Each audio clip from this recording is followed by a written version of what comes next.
Herzlich willkommen zu einem neuen Video.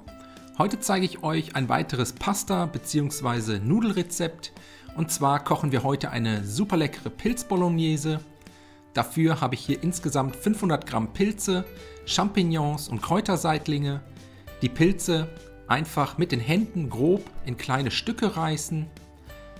Als nächstes eine große Zwiebel sowie 2 bis 3 Knoblauchzehen abziehen.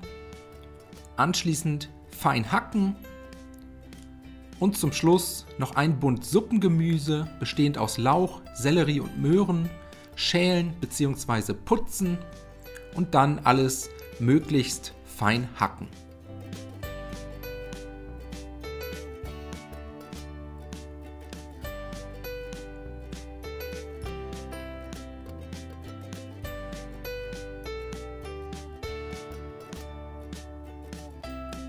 Wenn das erledigt ist, eine große Pfanne oder einen Topf mit einem guten Schuss Öl erhitzen, die Pilze in die Pfanne geben und bei mittlerer bis hoher Hitze für 2 bis 3 Minuten richtig schön scharf anbraten. Gelegentlich mal umrühren, danach das vorbereitete Gemüse dazugeben und für weitere 4 bis 5 Minuten bei mittlerer Hitze und gelegentlichem Wenden anbraten.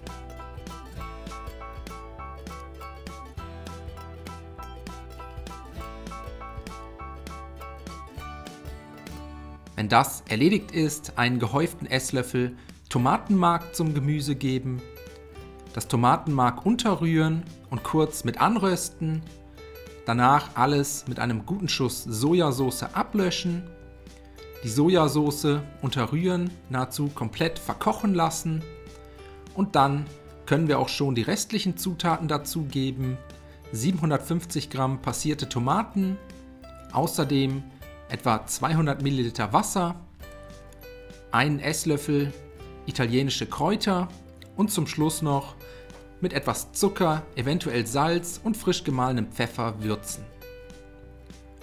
Die Pilz-Bolognese anschließend einmal gut umrühren, zum Kochen bringen und bei niedriger Hitze für 7 bis 8 Minuten langsam köcheln lassen.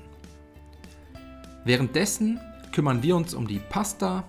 Dafür einen großen Topf mit reichlich gesalzenem Wasser aufsetzen, das Wasser zum Kochen bringen, dann die Nudeln ins kochende Wasser geben und für 7 bis 8 Minuten oder nach Packungsanweisung bissfest garen.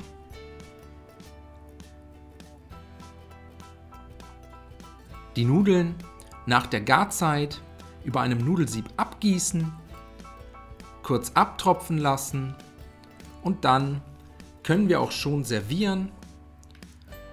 Die Nudeln dafür auf tiefen Tellern verteilen, 2 bis 3 Kellen der Pilz-Bolognese drüber und zum Schluss mit etwas Basilikum garnieren.